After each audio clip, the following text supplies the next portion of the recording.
Apreciados oyentes, muy buenos días. Esto es Reflexiones Matinales Llave de David.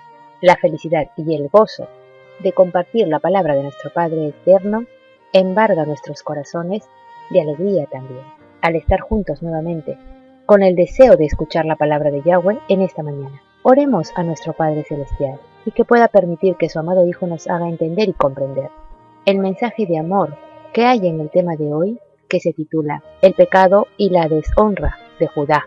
El texto bíblico lo encontramos en Génesis 38, versos 24 y 25, que dice: Sucedió que al cabo de unos 3 meses fue dado aviso a Judá, diciendo: Tamar, tu nuera ha fornicado, y ciertamente está encinta a causa de las fornicaciones.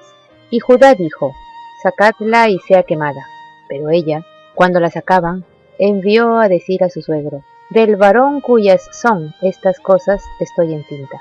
También dijo: Mira ahora de quién son estas cosas, el sello, el cordón y el báculo. Entonces Judá los reconoció y dijo: Más justa es ella que yo, por cuanto no la he dado a Sela mi hijo, y nunca más la conoció.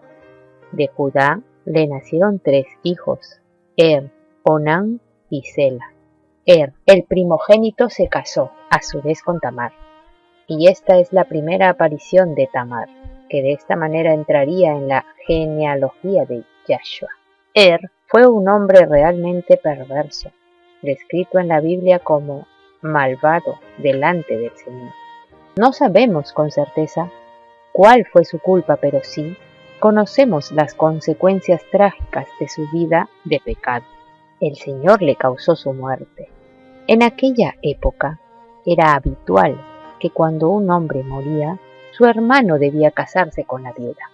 Ese tipo de matrimonio estaba basado en la ley del levirato y se encuentra citado también en los códigos de los hititas y asirios. Para el pueblo de Israel, este matrimonio sería reglamentado más tarde por Moisés, como oportunamente veremos en el capítulo 25 del libro de Deuteronomio. El primogénito nacido de esta unión era considerado descendiente del difunto y por lo tanto destinatario de la herencia y transmisor de su nombre. Como vemos, Onán hizo los medios para impedir la concepción. Evidentemente quería para sí la parte de la herencia del primogénito. Se nos dice que su despreciable conducta desagradó a Yahweh, quien le castigó con la muerte, como había hecho con Como Judá tenía otro hijo que estaba aún creciendo, le pidió a su nuera que respetase la costumbre de regresar a la casa de su padre, hasta que su hijo más joven estuviese preparado para el matrimonio. Mientras tanto, Tamar, que había estado esperando en la casa de su padre todo ese tiempo, llegó a la conclusión de que Judá no le daría a Sela, su tercer hijo, por marido. Entonces decidió actuar por su cuenta, y sabiendo del viaje de Judá, se quitó sus ropas de viuda y se sentó al costado del camino principal cubierto con un velo, como era la costumbre de las prostitutas. Tenemos en este punto una imagen bastante precisa sobre qué tipo de persona era Judá. Se había apoderado de aquella mujer cananea, hija de Suá, y ahora iba a hacer lo mismo con Tamar. Realmente fue una historia muy triste. Judá debió pensar que Tamar era una prostituta del templo, porque en relación a ella se utiliza aquí el término Kedesha, que se refiere a una de las prostitutas del templo pagano, lo que nos dice algo sobre las creencias de los cananeos, ya que en su culto de la fertilidad, tanto los hombres como mujeres podían cometer actos inmorales que eran considerados sacros. Por su parte, ella vio la ocasión de obtener con engaño lo que le pertenecía y actuó en consecuencia. Con respecto a la prenda, el sello era un anillo u objeto cilíndrico con el nombre del propietario grabado, con un cordón para colgarlo del cuello, igual que el báculo. Servía para convalidar acuerdos y transacciones. Aquí vemos que Judá utilizó el viejo sistema de 2 varas de medir, la doble moral, que el Padre no aprueba. El hecho que la Biblia registre estos incidentes no implica que Yahweh los apruebe. Su pueblo se estaba comportando exactamente igual que los cananeos, y esa es la razón por la que Él les quitaría de esas tierras y les conduciría a Egipto, como ya hemos dicho, para aislarlos de la región de Gosén y así alejarles de influencias tan nefastas. Este episodio revela que el Eterno realmente necesitaba actuar así. La verdad es que Judá fue muy rápido para ver el pecado en los demás, pero no pudo verlo en sí mismo. La culpa de Judá era doble. Su pecado era ya terrible en sí mismo, pero además lo había cometido con su propia nuera. Esto nos explica algo del modo de vida de los cananeos y nos aclara que la libertad sexual total no es una cuestión muy moderna, que digamos, porque los antiguos paganos la han practicado durante siglos, lo cual explica también por qué duraron tan poco en la escena de la historia. Los cananeos desaparecieron porque Yahweh les juzgó. Y si nos preguntamos por qué este capítulo fue incluido en la Biblia, aquí tenemos el motivo. Se trata de una advertencia y de informarnos de que Yahweh no aprueba la transgresión de sus leyes, no acepta el pecado.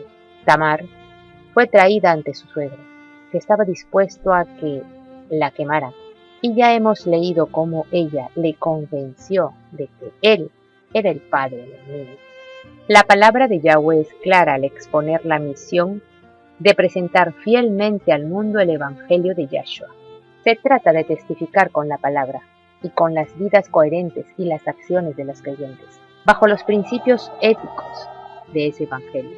Y la palabra de Yahweh también es poderosa y surte efecto cuando es comunicada a través de creyentes que sean instrumentos puros. Judá formaba parte de la familia del pacto, del pueblo de Yahweh, y se rebajó al nivel moral de los cananeos. Evidentemente, los resultados fueron desastrosos. Resulta sorprendente que el Mesías, nuestro amado Redentor, desde un punto de vista humano, descienda de Judá y de Tamar. Cuando él se hizo hombre, vino a través de una línea de descendencia y de una generación caracterizada por el pecado. Por todo ello, el apóstol Pablo aclara en su segunda carta a los Corintios, en el capítulo 5, verso 21, que el Mesías no conoció ni cometió pecado alguno, pero por causa nuestra, para salvarnos, Yahweh le trató como al pecado mismo, y los pecados del mundo fueron puestos sobre él, de tal forma que, a la vez, su justicia pudiera otorgarse a aquellos que confían en él. Y ese regalo de justicia se recibe solamente por medio de la fe. Tamar es la última de las matriarcas antiguas, una mujer que puede y debe compararse a Sara y Rebeca, a Lía y Raquel, aunque su origen sea probablemente cananeo. Tamar se acuesta por justicia y escondidas con el padre de sus esposos muertos, para darles descendencia. Parece una prostituta y, sin embargo, es más justa que Judá, el patriarca del judaísmo. No es ejemplar en sentido espiritualista, pero es ejemplo de moral al servicio de la vida. Los hijos de Tamar serán los fundadores de la tribu de Judá, de manera que ella, una mujer cananea, aparece como aquella que ha marcado para siempre la línea de la tribu más representativa del judaísmo posterior, como matriarca de la que proviene David por medio de Fares, un antepasado del Mesías. Apreciados oyentes, que Yahweh nos bendiga. Hasta mañana.